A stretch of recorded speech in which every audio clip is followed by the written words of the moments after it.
जय माता दी। स्वागत है आपका माँ ब्रह्मांड कृपा @अनीता धार्मिक ज्ञान पर। आज हम बात करेंगे संकट चतुर्थी की।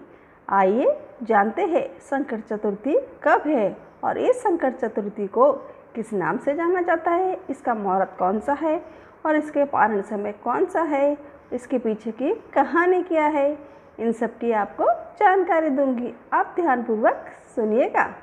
कृष्ण पिंगला चतुर्थी व्रत का महत्व इस प्रकार है। ऐसी धार्मिक मान्यता है कि आज के ही दिन भगवान गणेश जी को सर्वोच्च देवता के रूप में स्वीकृति प्राप्त हुई थी। इस दिन जो भी भक्त पूरे विधि विधान से व्रत का पालन करता है, भगवान गणेश जी उसके जीवन में सभी कष्ट हर लेते हैं। सबकी बाधाओं को दूर करके उन्होंने सौभाग्य, स्वास्थ्य, धन, शांति, समृद्धि और खुशी प्रदान करते हैं। कृष्ण पिंगला चतुर्थी पर एक दिन का उपवास किया जाता है। व्रत कथा पढ़ी जाती है और चंद्रमा को अर्घ्य देने के बाद भगवान गणेश जी की पूजा करते हैं। जून की संकट चतुर्थी को कृष्ण पिंगल संकट चतुर्थी के नाम से जाना जाता है। इस दिन माताएं इस व्रत को संतान प्राप्ति और संतान की लंबी उम्र के लिए रखती है। आषाढ़ मास के संकट चौथ का व्रत शनिवार को रखा जाएगा। आषाढ़ मास पक्ष में चतुर्थी तिथि के दिन संकट चतुर्थी पड़ रही है। जून महीने की इस संकट चतुर्थी को कृष्ण पिंगल संकट चतुर्थी के नाम से जाना जाता है। इस दिन भगवान श्री गणेश और चंद्रमा की पूजा अर्चना की जाती है। माताएं इस व्रत को संतान की प्राप्ति और संतान की लंबी उम्र के लिए रखती है। आइए जानते हैं कृष्ण पिंगल संकट चतुर्थी पूजा का शुभ मुहूर्त कब है, इसकी विधि क्या है और चंद्रोदय का समय कौन सा है और व्रत का पारण का तरीका क्या है। चतुर्थी तिथि प्रारंभ हो रही है 14 जून 2025 को 3:46 और चतुर्थी तिथि का समापन हो रहा है जून में 15 तारीख 2025 को 3:51 पर। इसकी पूजा विधि इस प्रकार है। सबसे पहले भगवान गणेश जी का जल अभिषेक करें। गणेश भगवान को पुष्प फल चढ़ाए और पीला चंदन लगाए। तिल के लड्डू या मोदक का भोग लगाए। कृष्णा पिंगल संकट चतुर्थी की कथा का पाठ करें। ओम गण गणपते नमः मंत्र का जाप करें। पूरी श्रद्धा के साथ गणेश जी की आरती करें। चंद्रमा के दर्शन और अर्घ्य दें। व्रत का पारण करें और क्षमा प्रार्थना करें। व्रत का पारण कृष्ण पिंगल संकट चतुर्थी के व्रत का पारण करने के अगले दिन भी केवल सात्विक भोजन या फलाहार ही ग्रहण करें। तामसिक भोजन और से परहेज करना चाहिए। कृष्ण पिंगल संकट चतुर्थी के व्रत खोलने के लिए चंद्रमा दर्शन और पूजन को जरूरी माना गया है।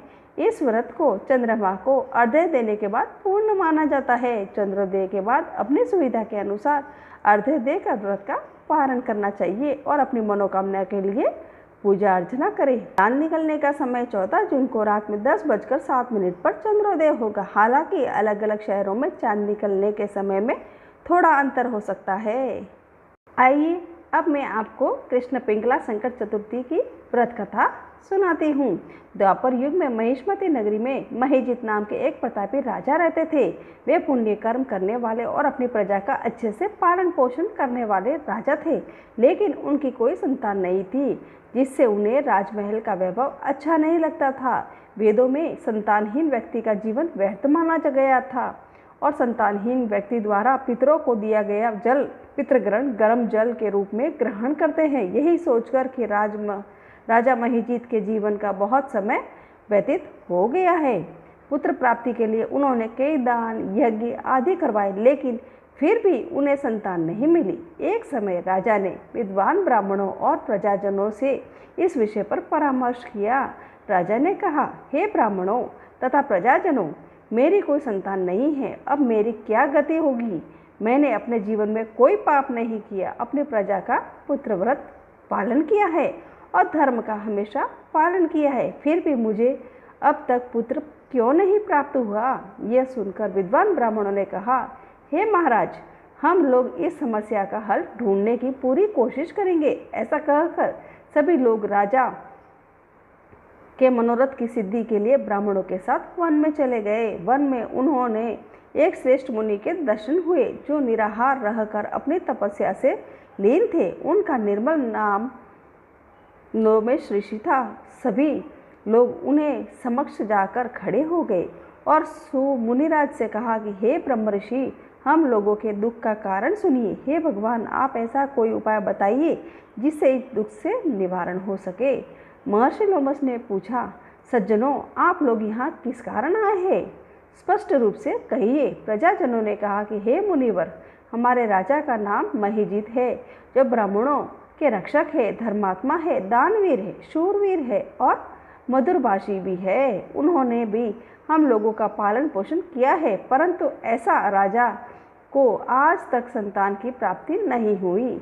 महर्षि, आप कोई ऐसी युक्ति बताइए जिससे हमारे राजा को संतान सुख की प्राप्ति हो सके, क्योंकि ऐसे गुणवान राजा को संतान का न होना बड़े ही दुख की बात है। प्रजा की बात सुनकर महर्षि लोमश ने कहा कि मैं संकटनाशन व्रत के बारे में बता रहा हूँ।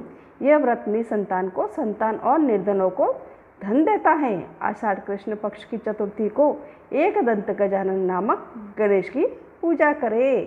राजा पूरी श्रद्धा से यह व्रत रखकर ब्राह्मण भोज करवाए और उन्हें वस्त्र दान करे। गणेश जी की कृपा से उन्हें पुत्र अवश्य प्राप्त होगा।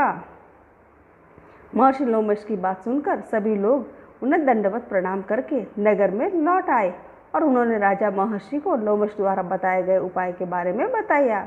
प्रजाजनों की बात सुनकर राजा बहुत प्रसन्न हुए और उन्होंने श्रद्धापूर्वक गणेश जी का व्रत किया। कुछ समय बाद राजा की पत्नी रानी सुदक्षिणा को सुंदर और सुलक्षण पुत्र प्राप्त हुआ। श्री कृष्ण जी कहते हैं, इस व्रत को ऐसा प्रभाव है, जो व्यक्ति इस व्रत को करता है उसे समस्त सांसारिक सुख प्राप्त होते हैं। मैं आपको गजानन जी की एक और कथा कहकर सुनाती हूँ, ध्यानपूर्वक सुनिएगा। एक समय की बात है, एक गांव में दो भाई बहन रहते थे। उनमें बहन को हमेशा से एक नियम था, वह अपने भाई का चेहरा देखकर ही खाना खाती थी। हर दिन सुबह वह उठती और जल्दी जल्दी सारा काम करती और अपने भाई का मुख देखने के लिए उसके घर जाया करती। एक दिन रास्ते में एक पीपल के नीचे गणेश जी की मूर्ति रखी हुई थी। उसने भगवान के सामने हाथ जोड़कर कहा कि मेरे जैसा अच्छा सुहाग और मेरे जैसा अच्छा पियर सबको दीजिए। यह कहकर वह आगे बढ़ गई। जंगल की झाड़ियों के कांटे उसके पैरों में चुभते रहे। एक दिन वह अपने भाई के घर पहुंची और भाई का मुख देखा और बैठ गई। तो उसकी भाभी ने पूछा कि पैरों में क्या हो गया? तो यह सुनकर उसने भाभी को जवाब दिया कि रास्ते के जंगल में झाड़ियों से गिरे हुए कांटे पाँव में चुभ गए। जब वह वापस अपने घर आने लगी तब भाभी ने अपने पति से कहा कि उस रास्ते को साफ करवा दीजिए, आपकी बहन के पाँव में बहुत सारे कांटे चुभ गए हैं। भाई ने सब कुल्हाड़ी लेकर सारी झाड़ियों को काटकर रास्ता साफ कर दिया, जिससे गणेश जी की स्थान भी वहाँ से हट गया। यह देखकर भगवान क्रोधित हो गए और उसके भाई के प्राण ले लिए। जब लोग अंतिम संस्कार के लिए उसके भाई को ले जा रहे थे तब उसकी भाभी रोते हुए लोगों से कहने लगी कि थोड़ी देर तो रुक जाओ, उनकी एक बहन है, वह आने वाली है, वह अपने भाई का मुख देखे बिना नहीं रह सकती, उसका यह नियम है। तब लोगों ने कहा कि आज तो देख लेगी, पर कल कैसे देखेगी? हर दिन की तरह बहन अपने भाई का मुख देखने के लिए जंगल में से निकली। तब जंगल में उसने देखा कि सारा रास्ता साफ हो गया है। जब वह आगे बढ़ी तो उसने देखा कि भगवान गणेश जी को भी वहाँ से हटा दिया गया। तब उसने भाई के पास जाने से पहले गणेश जी को एक अच्छे स्थान पर रखकर उन्हें फिर से एक स्थान दिया और हाथ जोड़कर बोली, भगवान मेरे जैसा अच्छा सुहाग और मेरे जैसा अच्छा पियर सबको देना। और यह बोलकर आगे बढ़ निकली। तब भगवान गणेश जी ने उसे आवाज़ लगाई और कहा कि बेटी, इस खिचड़ी की 7 पत्तियां लेकर जा और कच्चे दूध में धोकर भाई के ऊपर छींटे मार देना, वह फिर से जीवित हो जाएगा। यह सुनकर जब बहन पीछे मुड़ी तो कहा कि कोई नहीं है। फिर भी उसने सोचा कि ठीक है, जैसा सुना वैसा ही कर लेती हूँ। वह 7 खिचड़ी की पत्तियां लेकर अपने भाई के घर पहुँची। उसने देखा वहाँ कई लोग बैठे हुए हैं, भाभी बैठी रो रही है और भाई की लाश रखी है। तब उसने उन पत्तियों को बताए हुए नियम के जैसे अपने भाई के ऊपर इस्तेमाल किया। उसका भाई फिर से जीवित हो गया। इस प्रकार मेरी गजानन जी की ये कहानी पूरी हुई। जो भी ये कथा सुनता है और जो भी दूसरों को सुनाता है उन सब पर भगवान गजानन जी की कृपा हमेशा बनी रहती है। आप लोगों के ऊपर भी गणेश महाराज की कृपा हमेशा बनी रहे। आपके घर में सुख सौभाग्य हमेशा बना रहे। खोटी की खरी अधूरी की पूरी। इस प्रकार मेरी ये कहानी, ये जानकारी समाप्त हुई। अगर आपको मेरी ये जानकारी पसंद आई है तो आप मेरे इस चैनल को लाइक करो, शेयर करो और सब्सक्राइब करना कभी मत भूलें। और कमेंट में जय श्री गणेशाय लिखकर जरूर भेजना। जय माता दी।